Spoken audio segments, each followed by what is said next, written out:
na misapi yoka tala so akanga ba Gucci boko de la mona akanga ba Gucci boy na misapi akanga mo ya makula akanga ba Gucci boy cela veut dire alingate donc à se connecter na source na ye na esika oyo azwela na bato na ye banani na ye source azwela asala connexion po bino connexion na bino na ye eatake te esimba ye te po eresir te lisusu basala na boye azwi maboko ne boye azwi maboko ne eza bana mosusu batiaka maboko omona fandi bobondela mpo na ye me aboyi kokofola makolo na maboko akani yango eza basource ya kindoki oyo eza conscient nazoloba kindoki oyo eza conscient donc boye déjà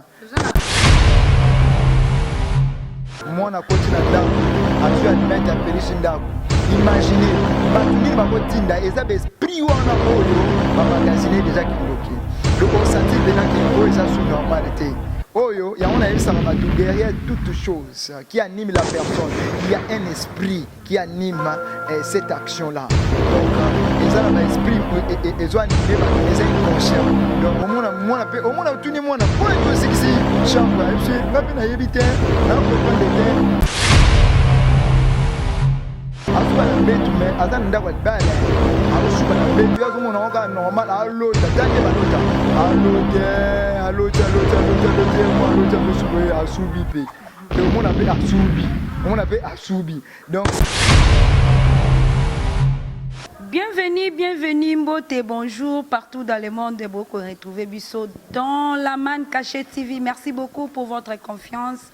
Fidélité, votre humble servante Rachel Gikanji, la perle rare de la presse, la baleine de la presse congolaise. Un grand merci à tous nos abonnés, mais également à tous nos partenaires. Là, je vois un partenaire privilégié depuis Bundes, Serge Koussanika. Merci beaucoup à mon grand frère qui est déjà au Canada. Merci beaucoup à tous les amis du Christ. Ndetolo Baraka, Katozawana, pour na kopé Sabino, Komemelabino, ben information. Toutes les informations fiables, les lotos na sujet na biso otoko koba na yango sur la sorcellerie mikoleka ki to memela ki bino imam mais les lotos lingi to kota pena na kati ya mozindo ya masolo yango to lingi to solo la moi moke na mosali ya nzambe bango babengaka bango ba ouin. Il mérite de double honneur un pasteur pas comme les autres pasteurs. Pasteur bienvenu Gikanji les lotos ko solo sur la sorcellerie to yeba moi source ya kindoki et wapi commencement comment basini ya kindoki et que ça la mandengeni vraiment nous voulons découvrir sur ces to présenter déjà on est là déjà ensemble avec notre pasteur bienvenue Gikanji. Bonjour pasteur. Bonjour maman RNG. Bonne santé. Te kimia nzamba zobatela ngolo ebele et puis ebele pena ngolo koleka kutu ngolo ango moana ngolo. Merci beaucoup. Avant de commencer, Balobaraka to bandana nzambe, donc la prière. Tokobondi la sikoza zalaskoche, Père éternel, l'Éternel des armées, Sabaote, Mokonzi Mapinga, Onyos Toko Salawa, impacté biso, révélé biso, pesa biso tendresse yakosi sapé yakobanda. Lobele la biso na ba question pe na babiano makila na yesu ezinga na cameraman fils na mama na biso awa elongo na ba ange baza awa na kombo na yesu baza nev bazala ko émission za ko pamboma pe esila na kimia amen. Amen. Merci beaucoup Nabahimbo Kakongomani. Voilà, nous sommes déjà là avec le pasteur bienvenu Bao Baebiote. Nous voulons te découvrir maintenant. Le pasteur église Ezawapi, tu es pasteur responsable, bien aux pasteur Oyo, Babengaka deuxième responsable église Ezawapi, peut Belé. Avant de commencer ou bien d'entrer dans notre sujet, Toyeba, moi moke source ya pasteur bienvenu, Outi Wapi, peut église Ezawapi. Nzamba Pambolo mama RNG, ya motu eza provenance source à provenance ya les révérends prophètes bienvenus eza na cité de refuge. En d'autres termes, il y a les prophètes Dunamiche Prince comme père spirituel. En passant, je les salue. Et l'église que moi j'ai conduit, comme l'Éternel m'a donné, comme vision, c'est la cité des vrais adorateurs. En sigle, c'est CVA ESA. Naveni Bosso, numéro 17, commune ya Kalamu, na quartier Yolo, Sid, Pembeni ya terrain comme référence, terrain et Kankar et Ebani partout. Merci beaucoup. Et voilà, merci beaucoup, Yakolobeza Mingite. Entrons tout d'abord dans une évolution. Pour tout côté na sujet, tout côté bongoté, pasteur. Évolution et église depuis 2021 ici. Bilan Ezalaki Ndengenini, nous avons commencé l'année 2022. Qu'est-ce que vous avez proclamé comme sujet, comme thème na Katia 2022? Est-ce que l'évolution est kotambola malambu malam par rapport à l'église, votre église? Merci beaucoup, Naloba Aboé. L'église, comme corps du Christ, appartient à Christ, mais nous sommes les visionnaires de cette église. Amen. On peut passer, mais les institutions restent. Amen. Donc, on a un visionnaire, mais l'église reste l'épouse du Christ, comme église locale, et côté Kalangana Koleka. Donc, je suis missionnaire visionnaire de l'église CVA Cité des Vrais Adorateurs. En passant, je salue tous les fils et toutes les filles de CVA, les mamans et les enfants des Kodim.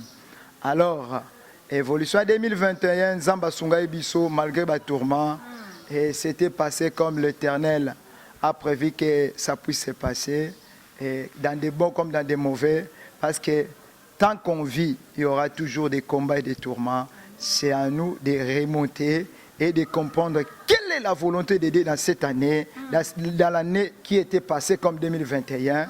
Et mais année Oyo 2022, avant d'entrer ça, j'avais proclamé ça à tous les enfants des CV et à tout le monde. Et que cette année, l'Éternel m'a révélé un thème très important. Et cette année, le thème c'était quoi? Et c'est l'année des sélections et du repos. C'est-à-dire que l'Éternel va sélectionner les gens qui travaillent avec lui en commun accord et dans sa volonté, avec courage, avec zèle. Et il a besoin de sélectionner quelqu'un pour qu'il puisse lui donner le repos. Donc, comme thème de l'année à citer des vrais adorateurs, c'est l'année de sélection et du repos. C'est-à-dire, qui dit sélection, on va sélectionner les gens qui sont en compétition dans leurs équipes pour venir à l'équipe nationale. L'équipe nationale, c'est l'équipe des royaumes de Dieu. Amen. Donc, et quand on va te sélectionner, entrer dans la sélection, si tu ne joues pas bien dans ton club, cela veut dire dans une service quelconque, au chantre, protocole, tout. On ne peut pas te sélectionner dans cette année chez l'équipe nationale de Dieu. Mais le repos, cela veut dire quoi? Année de sélection du repos. Le repos, cela veut dire l'accomplissement des promesses. Donc quand on te sélectionne, on te donne cet accomplissement. L'Éternel va accomplir ce qu'il t'avait promis. Merci beaucoup. Et voilà, merci beaucoup pour l'explication. Le pasteur est tellement clair, Aza vraiment clair. Moi, mingi na lingala, le côté lingala pour que batte belé. Fin au fond, même le maman qui sont au fin et fond, il y a ville province qui ça ba yoka et ba yoka message comme ça na mukolo lelo surtout na likambo etali kindoki pasteur to kota siko na sujet na biso mukolo lelo to lito yeba pena source provenance ya mo sorcellerie to kindoki to bondoki nde babenga ka na lingala. Voilà les sources provenance ya kindoki uta wapi e bandela wapi. Voilà, nous avons fait paniquer Bamsou Bazakuna. Bah s'attendre à la réponse moga mystique. Mais tu as un bisayo kindoki, hein? Et ben dans l'éternité. Na boosté batebele. Bah comprendre était comme Maramona Loba. La sorcellerie commence à l'éternité, dans le monde invisible. Mais la personne oyo azuanga sale la on a sens amabe, hein? Yewana tobengi l'ange de lumière Lucifer. Et parce que dans le monde spirituel, ils ont des règles. Toutes les règles du monde spirituel étaient établies par Dieu, pas par Satan. Pour nous booster, la Genèse,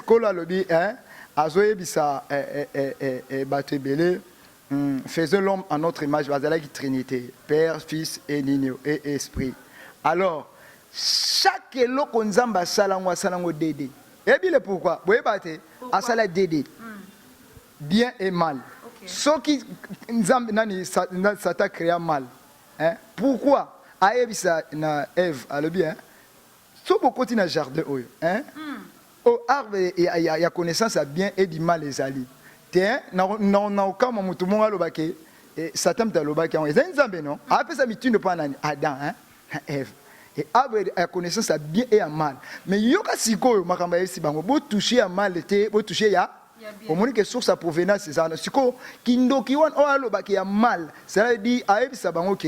Ngai pas n'a mal n'a ngai. Ezalera mal te, ezalera bien. Mais ce que mutu a sali mal pour détruire mutu mususu. Nde wane komi kindoki. Cela veut dire na peki si déjà Adam. Ce qui a touché à ma bé, c'est que komi kindoki. Donc à juste source à provenance moi à ma bé déjà. Parce que ngai n'abstenir on a dit bo simba on te me bo simba parce que ngai na créer ngo. Donc la source provenance est en éternité. Mais il y a ça là on a dimension te ennuire bateau. Ce que mutu a comprenant parce que ça les pembe na habiter te faut utiliser on a marque na marque oyo il y a sens on nzamba boye la kaya mabe. Voilà source éternité ndenge bandela makambo. Alors yé a kiti na on a se déguiser na comment se déguiser na ndenge mabe wana shikoyo. Mais nzamba ça le blo on se dédé.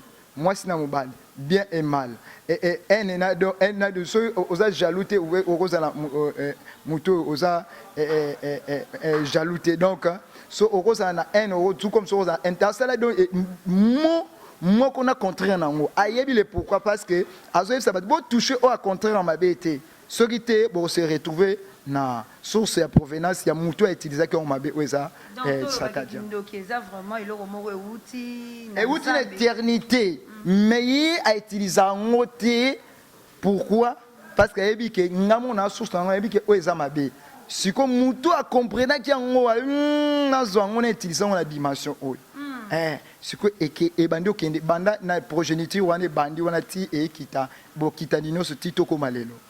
Voilà, toujours comprendre même que nous avançons dans notre émission. Pasteur, au lobby le comment source il y a ma bé, il y a ma lame. Donc pour nous toi pona, il y a ma lame à poni, il y a ma bende il y a wana kindoki. Pour te comprendre, il y a ma bende il y a wana kindoki. Il y a wana kindoki. So pour il y a ma bé wana ndenge nini ya kakokota na nzoto ya moto. Pour il y a ma bé wana il y a makanisi ya ma bé. Eloko mabe ndenge nini yaka kokota na nzoto ya moto po komande kindoki wana. Voilà. Kola zoloba na mukanda na Bible il faut penser ne sont pas mes pensées. Et voilà et biso mingi lokola déjà Satan zwaka relève ya kota mabe wana hein et travailler nani Satan travaillera souvent na ba penser bato. Yango zo mona penser déjà hein eza kindoki pensez déjà mabe eza kindoki yango zomona encore azolo bena faisait revêtez-vous des armes spirituelles pona et attaquer hein ba penser na bino parce que pensez déjà mabe eza kindoki parce que tant vous pensez mabe on réagir pe ka mabe eza déjà kindoki donc pour écouter na nzota moto e banda dia na ba penser penser déjà ezalaka premier acte ya monde sorcellerique penser et ça déjà dès que muta pensé ma bé déjà d'aba acte moko a bandi ko dédaner na kokota na monde ya so wana Satan siko pe so sepela bien moni akomi na ba penser alinga pe na koti su ya mabe ko leka lisusu parce que koti na monde na ngai donc c'est un peu ça ba source ba provenance na makasi na to banda ba penser mususu ezalaka ba ko lesa mutu na dimension ya symbolisme cela veut dire ba pesier eloko yazo mone eloko ezaka eloko mais déjà ba travailler eloko wana déjà na maloba parce que mukile banda na maloba le eloko nyonso avant et beba soit ebonga nde maloba e bandaka donc nde maloba nde et se dégage pour eloko ezala ya mabe balobe eloko ekomi ya mabe balobe eloko na ndenge malamu ekomi pe ya malamu donc na kati pe ya ba maloba na biso kindokiza ekotara déjà de cela veut dire ba lesu yango te boye mais parole bimisi ya mabe nde na biso que nzamba sala ba bien na malamu déjà penser et kiti etini munoko et bimisa et tango bimisi wana et affecté déjà batou donc ya mabe wana déjà ezali ya kindoki parce que mukile salama na liloba tant que neni baloka biso mususu ezake kama loba okobonga te ça dit mutu wana balesa kiye kindoki te parfois ne loko moko mais dès que kaka bando maloba wana eza parmi ba source à provenance ya kindoki déjà batu bakazaka kindoki faut balesa muteloko mais déjà na ba parole négative eza déjà kindoki. Voilà. Nous évoluons. Pasteur Azobi Misamaramouro est vraiment très très capital. Mais alors, to koba, comment to koyeba? Parce que tout ça besoin to yeba source wana pour que le muto a comme un niveau ya ko bomape mutu mususu. Vraiment c'est quelque chose où et ça la moi peur et bangisaka. Ndenge nini moto akozala découvrir. To moto toko découvrir mutu oyo qui oyo cheta opena grand sorcier opena misala mabeto découvrir ndenge basine ya sorcellerie to ba ke oyo mwana aza kindoki o mutu aza kindoki ba sorte basine wana toko koyo po bino ba pasteur boye ba kango malamu. Voilà. Ezana kindoki sorcellerie conscient et inconscient. C'est ça là. Solito bandana conscient. Sorcellerie conscient. Sorcellerie conscient ezana mama kamsu et ça la maka. Oh tout ça là d'aba délivrance et belé peut toujours continuer. Neti ezana mwana moko basini mususu. Soso mwana aokanga maboko boy na misapi. Yoka tala. So aokanga ba gucci. Bobonde la pona ye.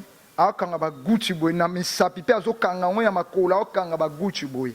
Cela veut dire alingate donc à se connecter na source na ye na esika o ya zwela na batu na ye ba nani na ye et source azwela à la connexion pour bino connexion na bino na ye et attaquer te et simba ete pour réussir te misusu ba sala raboye ba azwi maboko ne boye mingi azwi maboko neba eza bana musu bachaka maboko boye omona vandi bobondela pona ye mais aboy ko fungula makolo na maboko akanyango boye eza ba source ya kindoki eza conscient nazolo ba kindoki eza conscient donc boye déjà eza na conscient voilà kindoki eza conscient eza na ba mususu souvent mona bobondela pona ye ache litoi boye ache musapina litoi boye cela veut dire à se connecter na source à provenance ya kindoki na ye.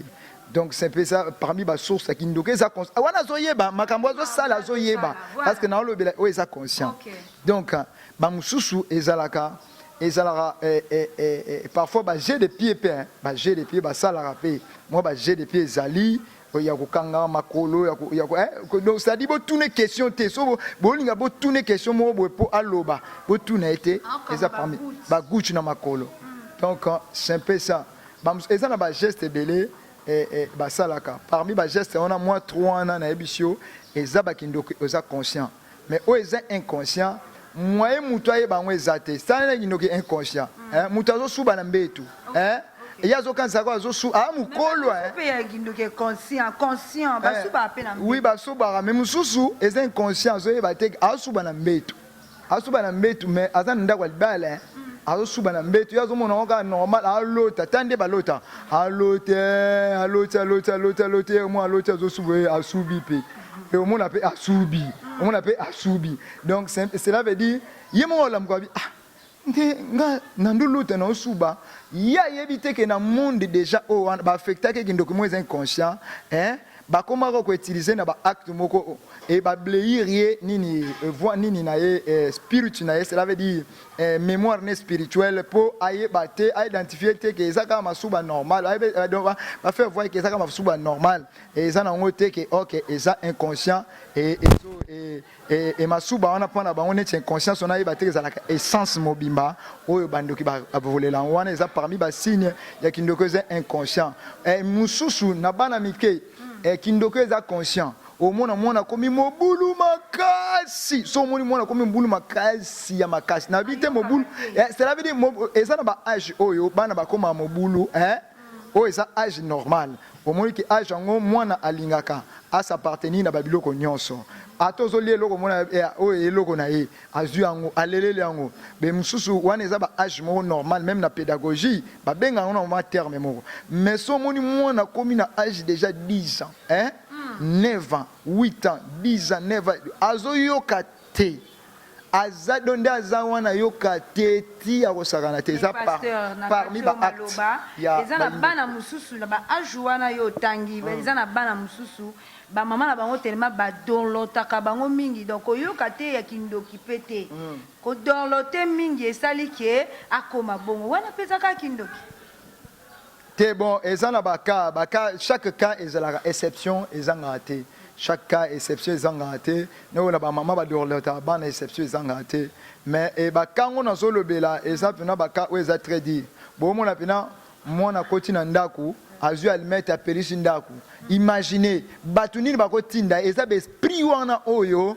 bamagazine deja kindoki do osentir mpena ke oyo eza sous normalité oyo yango nayebisaka bato derrière toute chose qui anime la personne il y a un esprit qui anime cette action là donc eza na baesprit ezo anime bato mais eza inconscient donc omona otuni mwana mpo ani ozikisi chambre ayebisi nga mpe nayebi te na comprendre te cela veut dire eza babilo mosusu eza inconscient et tourmentar mais mosusu eza conscient mpena azosala yango baotinda ye mpa baesprit wana oyo bapesaki ye kindoki alors toyaki mpona bata mabe mpo tosauve toyaki mpona bata malamu so mpona bata malamu mais baeglise eza te na se na moyo mais corps du Christ eza te donc épouse ya Christ aza te yanga azala te fallait epuka ye mwana ngo azala donc lokola ye epu ayaki mpona épouse mpo épouse tozaka bandumba donc il faut to se ressaisir tokóma na mobali moko alors bato banana nyonso mabe oyo bato bon nayebi te konte mosusu bapaster baprophète banani oyo toza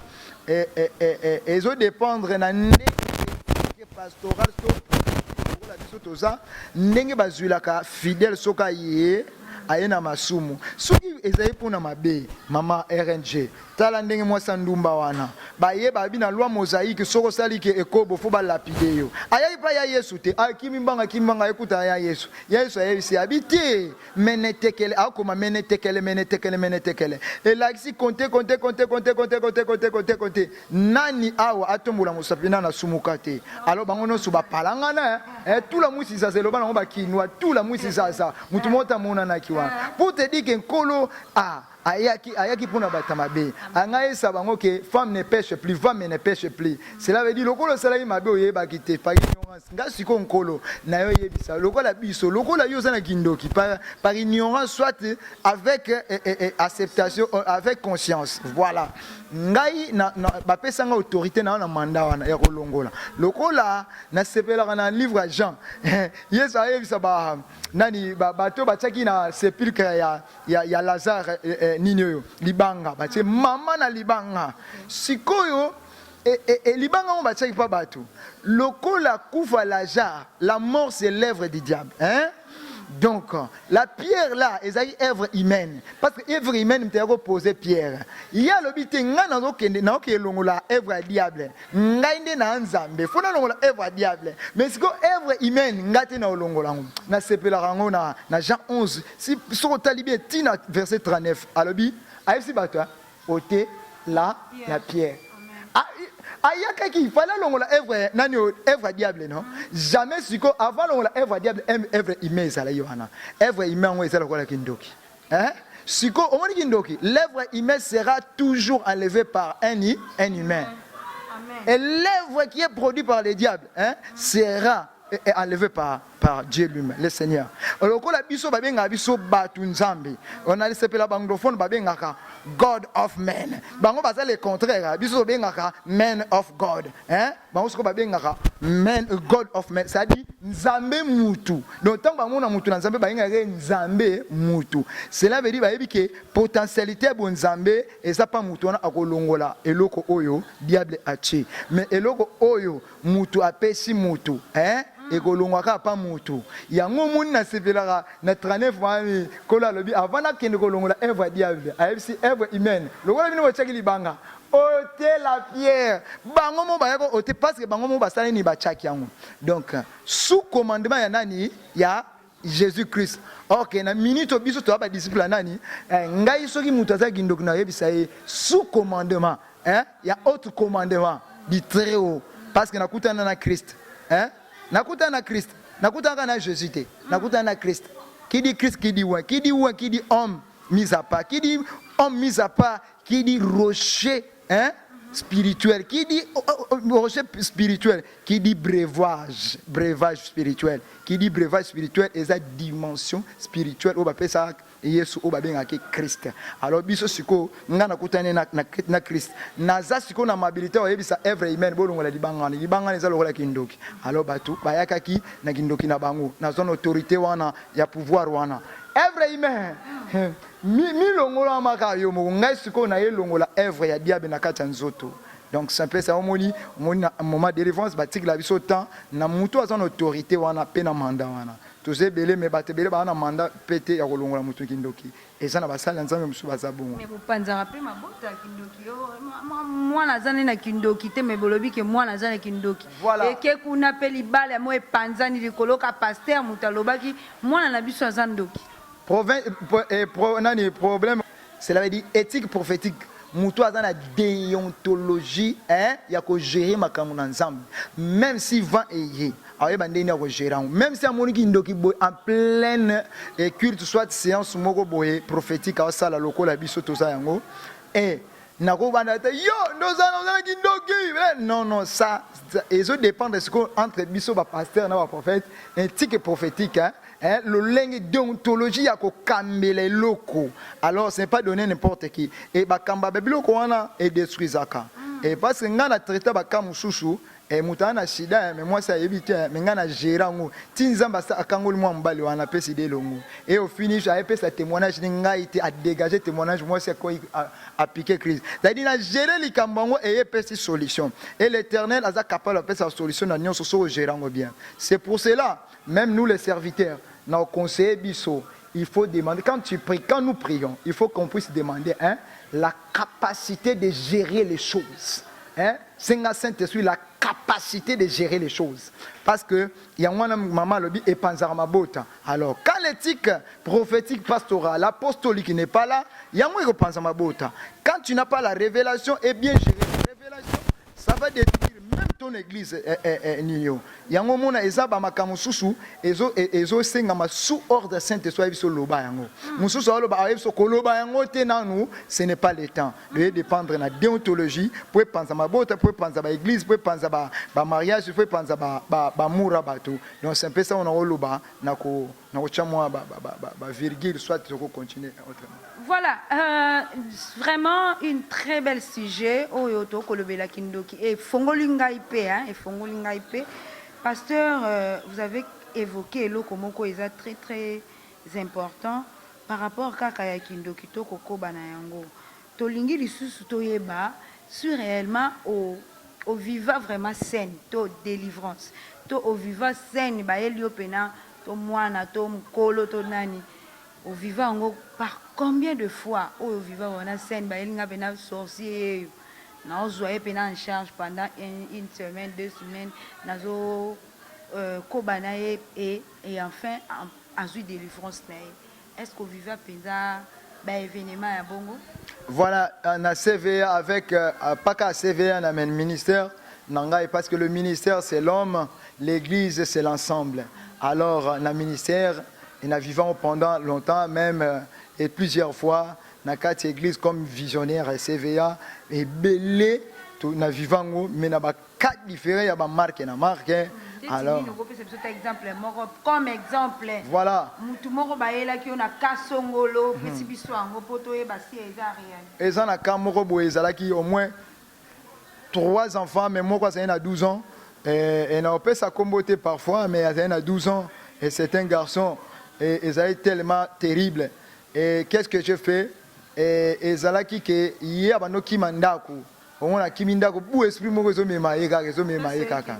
Et bah il y a Zalaki sora côté nandaku donc azo koyiba babiloko et azo kende nango ko baby sango koyiba mbonga papa na mama na ye. Et nyonso abandoko linga ababe bango wana batuna bango wana bando linga abebisa musala papa na ye et puis bambonga ya papa ne bando bona na soubienté ezai bakamungo mystique akanga ba mabota ya côté ya papa na ye ba tata mwasi kota ba mama leki et ba ozwa batu bazozwa ba la testali bazo ba fiancé mais ba fiancé bazo kima. Donc et ezaki moi na 12 ans c'était terrible to banda nini délivrance wana très mystique. Or, délivrance, c'est un processus. Hein? Délivrance, c'est un processus. Mais première délivrance, il y a Kolongola Mutukindoki. Et Zake, Fwandimake, Azando. Soka ndimite ata bo impacté bo tchemba maboko makolo mukongo libumu munoko hein écolongate parce que non limité parce que première délivrance c'est on to mon attend to attirer bato avant to l'examen to la délivrance et ça processus ça nini il faut vendre ça mutu o identifier o bando retourner ba question o to benga kirdam ça dit demander ce qui est mauvais de lui ce qu'il avait fait ce qui était mauvais dans sa vie babiloko nyonso ya mabe o asalaki ale kirdam wana et résima biso degré kindoki na ye déjà na kirdam en tant que spirit humain na comprendra déjà au degré des abouis à part aux révélations nzamba zo révéler nga makambo susu donc wana déjà sunga et sunga makasi to viva de nini wana na taka bana na bongo et bi na sala bana na ndenga mabete wana zangai par rapport à révélation nzamba pesanga 7 jours à jeûne à sec bana 12 ans est-ce que wana ça par rapport à révélation on l'a fait ça n'interdit yo hein je t'interdis de parce que ça, c'était ma révélation, hein, cher pasteur, cher prophète que nous sommes. Donc, ouais, c'est une révélation par rapport à ça. La délivrance, c'est la révélation. Et ça n'a pas parti, tout comment. Donc, c'est pas. C'est 7 jours à 7. Oh, bah, coca, on le voit net. Et ça va biloko, et ça exprime que vani na kati. Et si on a misusu et zalandeni, et vous allez, si vous allez sans trop, il y a un peu zolia, et zoya maka. Ezala bongo. L'esprit mususu. Ezokola. Au fur et à mesure on laisse sango ezokola. Soko zolie sango. Yango peso vendre ezo so makasi. Ezo so makasi. Yango moni. Yango eza spiritualité. Ndenge nini ezo makasi pasteur parce que ndoto muteli yango c'est la chair qui mange. La chair. C'est pas l'esprit. Esprit ka nka chair no wana nde ezo manger wana. Yo ndenge yebisanga. Nde nini kindoke koti na molimo me affecter nzoto. Mwana komo konda. Et affecter nzoto ndeni. Yo mona en tant que journaliste yebisanga. Et continue à mon limo, hein? Et comment affecter une autre neni? Nazongi li susu, na dimension spirituelle. Ozo sambela nzambe na dimension spirituelle, hein? Hein? Mais affectation na ngweza na dimension physique. Imaginez. Et ça mandeni. Nzambe pesa libala bubu a déclenché miracle libala ngwe comme physique te. Akashi. Yebisanga. Au monique en réalité, l'homme, Job a le bien, en réalité, l'homme, c'est l'esprit. L'esprit qui affecte le physique. Si l'esprit est faible, le physique aussi sera faible. Si l'esprit est fort, le physique aussi sera fort. Il faut payer ça 7 jours à 7. Il y a un moment où l'esprit n'a pas qui ne doit pas cache.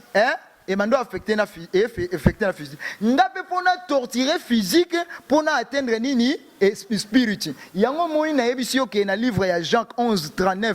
Yesu alobi ôter la pierre. Na longola nan œuvre humaine. Pour que longola œuvre ya dia.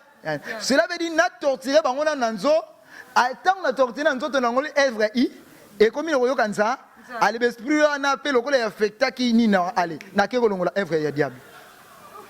Yangwana. Donc, tu vivant moi en tout cas c'est terrible. Et puis ça m'a dit nazo remercier mais ça m'a moment ya et ba confinement. Oh ba sambela te ngana risque na nzambe on mona ke ate et ça na te moto le belaka apena. Celui qui risque avec Dieu, en tout cas, Dieu ne lui abandonne pas. Amen. Donc, nous avons risqué pour abandonner. Donc, il risque quand même délivrance de Salamaka. Et puis, bandoki on a balobani mwana oyo soga azaka na kindoki moyen voyager et ça te. Mais quand déjà révélé il faut mwana o voyager. Alors, il dépend na kolongola kindoki wana. Besprit on a déjà ngana yoka bazo besprit on a voyager te. Yoka ça voyager. OK, révélation de encore il faut voyager. Bango faut que poto. Mais avant que photo faut longola biloko wana nyonso. Tortiller bango ba juger na sec, na lo ba sec. Non pas l'homme te à sec. Qui a dit à sec 24 sur 24? Et dans le 6e jour, nous avons permettre de faire des biscuits. Nous avons fait des biscuits pendant 2 jours. Nous avons fait ça. Et donc, si nous avons fait déjà des biscuits, nous avons fait tant que nous avons fait 7e jour. Par exemple, 7 jours. C'est que les parents peuvent jeune wana ya 7 jours to ezaka ka bana bango moko ndenge bazalaki bango baza affecté foka bango mutu basa la jeune wana ba parents ba accompagner bana pene eloko yango wana ya mwana pene za malamu ezala wala mutu akufi mwana akufi azana ba mwana mo azali na ba parents akufa ata kufi ezali wala kindoki donc ba parents na ba ko s'en charger na veiller wana faut ba somba tombo hein faut ba somba cimetière et nini tante na cimetière faut ba somba moi nini tout ba parents bazala di nombre donc avant donc na délivrance mwana necha mukebongo même il faut que tout na ba parents na ye et ba parents na pe faut ba kota na rythme ya mwana wana de eloko nous to sala pa bana na nini orientation nous to pesa bango pe voir ça là et pour tous en communion et en commun accord en esprit pour tout longa parce que bango de baba géniteur biologique mais nga siko na komi la géniteur spirituel na bango donc source spirituelle et bima pananga mais source biologique eza pana ba siko ya on a lobby loko la source biologique eza œuvre humaine hein siko source spirituelle eza œuvre ya bonzambe de temps to sangana to sali dio wana to san commun accord neto longe longwa et biloko wana eloko wana ya kindoki po longwa donc baza to en complicité na ba wana jamais il faut que ça la délivrance à mon moko cher prophète que nous sommes pasteurs apôtres et docteurs évangélistes de ne pas contacter sa progéniture ou bien sa génition na bango esika ba uta à part ba géniteur na bango il faut qu'on consulter pour ezala boz en commun na ko bozala te mona batu bole bo monsieur huile d'olive yo kanza esale ba dégâts donc na osaka désaccord na famille na bango donc ezala vraiment bon photos encore na ba parents na biologique. Voilà, en tout cas, nous commençons déjà à chiter, hein, toujours chiter dans l'émission Nabiso, mais tout le monde a appelé la délivrance. L'autre émission est comme Mabiso, na thème ya délivrance. Et comme Mabiso, na thème ya délivrance, mais tout kota kakato, c'est là en haut qui est, tout le monde a rappelé ba pasteur. Bon, comment un système morobo, oh huile d'olive, oh jus, oh mungwa, oh maï, est-ce que c'est biblique? Pour te chiter dans l'émission Nabiso, question na suka yangwana parce que comme Mabiso pena na thème sur la délivrance au koto to kolobela ngona numéro Nabiso ya mibale. Ce qui est à la révélation c'est destiné pour le loin. Hein? Na lobi bien, ce qui est à la révélation c'est destiné pour le loin. Cela veut dire quoi? On est biloko wana. Ézéchiel chapitre 16 verset 40-47 au moins mamaka mwana nyonso. Mais ouais baji, Israël, vous n'êtes pas frotté par les sels. Il faut être frotté par les sels, tout, pour donner le goût. Si les sels perdent sa verre, ça ne va pas donner le goût. Vous n'êtes pas purifié par les sangs. Oh, on a minito, depuis hier soir, Koufaka, hein? Rideau du temple est comme un déchiré. Hein? Donc, maquillé déjà sopanaki. Na minito, et maquillé comment la révélation par symbolisme. Hein? Lokola nzambe a symbolisé qui révélation ya kokata ya kokabula mai a utilisé nini Moïse ni lingenda te donc a continue kataka lingenda hein pour akabula donc problème ezalaki ya lingenda te mais problème ezalaki mutu azali na révélation ya lingenda oyo ezali Moïse donc tango babiloko wana eza na biblique pour na répondre na coupe coup c'est biblique. Même attends Nouveau Testament, Jacques Romonake, et si vous êtes malade, partez chez les anciens, hein? Il va vous oindre, prendre l'huile, vous oindre et tout ça, et vous serez guéri au nom de Jésus-Christ de Nazareth. Donc, c'est biblique. Mais le problème est zanini, et zalakate kaliko. Soebi kaliko. Papa, là, il s'en a kaliko. Tala kaliko. Moi, kaliko. Cela veut dire, et l'eau comme roboé, moi, il va changer en haut. Exacté. Donc, na dimension, il y a qu'on libérer moutou, qu'on délivrer moussou, hein, à libérer. Et ça la par orientation divine, hein, par orientation divine, à l'obi bien. Biloko, et ça n'a pas la Bible. Mais ce qui nous a orienté au Tébongo, hein, à quoi l'ongolo orientation Bible pensako, parce que ça m'a mis système, hein. À quoi il y a qui est ni huile, ni mungwa, ni ji, ni maï, à même au côté moka, et puis zo mabele. Dans le système à salagi na mukufi miswana. À même na soya pamba, à sangisina mabele, à tena nini allez, à ce qui est na oasilo, allez. À se laver mbamoko, monsieur. Mais ça l'église mususu déjà maï na bangwe zalaka. Ou na bango ezalaka jina bango ezalaka soko belika mamaka okeyo zuma ina bango te problème wana siko na yebisa yo système wana na sepele bi polobi système wana mais ya za mutako ya nini multi système yo lobi eza système wana te na ndenga mabete et ça que biso nzamba za muta multi système so za système mais ba miracle no so ngoza identique o ya sala akena kana ba pese mai ya bia petit chama yoana yoko tuna te yoka chaka renverser ngona ba vase o mona e bon wana batuni ko bon wana nde nini ok bango 20 ba sala kana œuvre humain bazui ba mai ya moto ba nini ba sangisi mais ye lokola muta multi système abité ngana muta multi système bino bo sala ngona œuvre humain bo sangisa ba nini oyo ba maïs bo nikisi bo sali 20 tout mais ngai non ça nango bon et là ici que par orientation nzambe yemo père ayebisa ki fils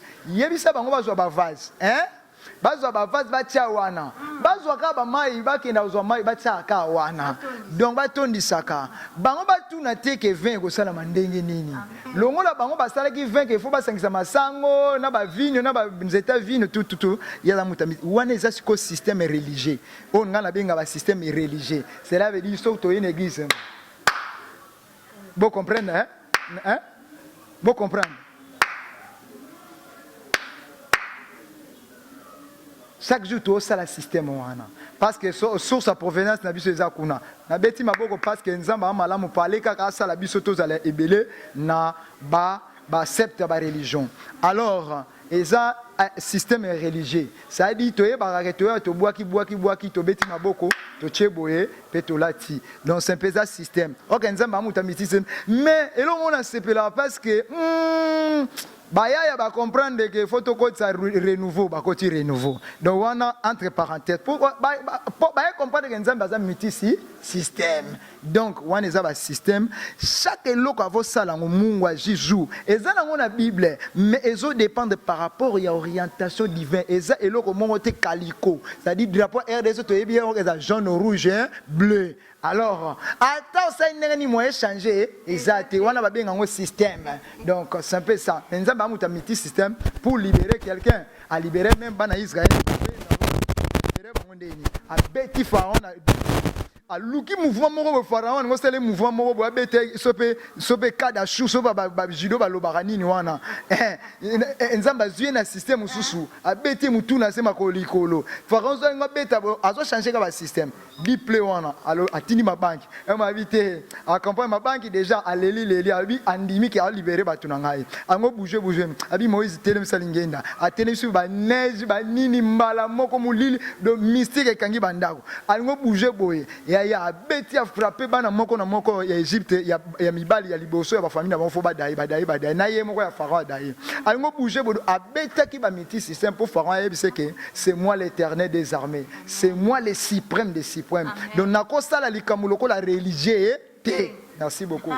Et voilà, merci beaucoup. Nous sommes arrivés à la fin de notre émission avec le révérend prophète, pasteur Bienvenu Gikonji. On était là parlant de la sorcellerie. Il nous a montré décortiquer, mais voire même nous donner des signes là où la sorcellerie et si kanini vraiment à la source. Et puis il y a des signes où il que moi na ton deko o azala na kindoki to suki si wana na mokolo ya lelo pasteur Bienvenu lilo bayasuka et puis ko pesa moi ba salutation na ba oyo ya yo bana na yo o pe bazali na mboka to pe baza misika ya mboka o ba na biso kati ya chaîne na biso nzamba numéro ya téléphone hein voilà. Contact na yo e ko ba o ba ko lukata ba ko na appel ça nous fera énormément. Nazobanda déjà na numéro de téléphone pour ezala clair pour yangwanande et osala plus 243 comme RDC 85 41 10 762 plus 243 hein 85 41 10 762 voilà WhatsApp yaka mais na compte église topé sayo compte église à Facebook egoya et tant une émission on topé sa compte à Facebook au bando côté au nom mission ya église CVA et puis eza déjà donc bazo lancer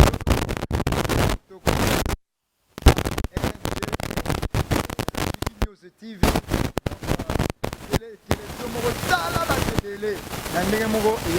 il y a malamu vraiment et contact on a besoin mais yami balé ça que pour na ko saluer l'église na bandeli nini église eza na avenue Bosso numéro 17 quartier Yolo Sud commune de Kalamu référence terrain Kankar ya football bato bayebi esala déjà ba 30 ans bayebi yango na Yolo Sud so leki nani pembeni okoma ezo donc toza wana cité des vrais adorateurs et puis en sigle CVA somoni CVA na kati ya face what tout nyonso vibe extra et kota omona makama malamu salutation na ngai soki babandela mokili malami balé mais babandeli susu basali su maman Ogisu malami balé alors ma chère épouse Augustine Bomenga Gikange je te salue ba gros bisous avec tous les enfants adorables Rita Mifi Adonai Dorothy là où elle est je te salue et tout le monde est Rema vient alors Nzamba Pambolo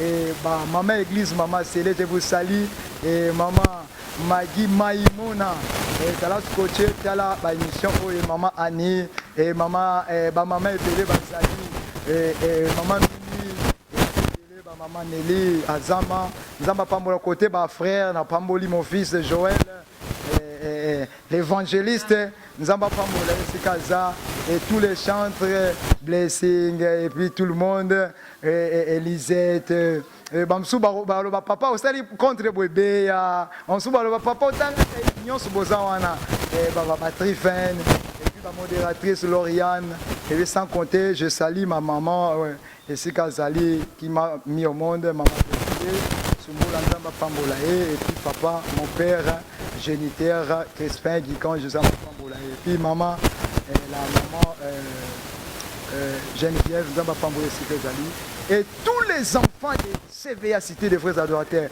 sans oublier les caméramens Moussapi Moko mais comme rebelle pour Singa mais comme rebelle les caméramens Sapiebo Tarabotaka, fils Nzuzi Nzamba Pambola yo, Koba Ebele et la sœur presque à la modératrice n'a salué bango nyonso, baloba na sali contre, bazebele, bopam va chanter ba protocole Jaël, Rosimindou et puis Christivi et tout le monde. Nyo boz à la scotché avec Rachidi News TV, sans oublier ba partenaire nous Rachidi News TV. Rendez-vous ya ba Kit Césali jeudi de 16h à 18h, lundi de 16h à 18h et puis dimanche de 8h30 à 12h30 sans compter semaine autosa na montée à Manguengue de vendredi à dimanche. Venez nombreux et je salue, je remercie aussi maman Rachel que Dieu te bénisse na initiative oyo Nzamba Pambolo ki liboso Nzamba sélectionné année oyo otambula mikili na mikili Nzamba sélectionné année oyo pe après sur repos cela veut dire accomplissement promesse. Merci beaucoup, nous sommes déjà arrivés à la fin de notre émission. Merci à toute l'équipe technicienne, mon caméraman, Fils Ndozi, merci beaucoup à mon réalisateur. Je vous dis aujourd'hui, on se retrouve à une autre numéro. Bye.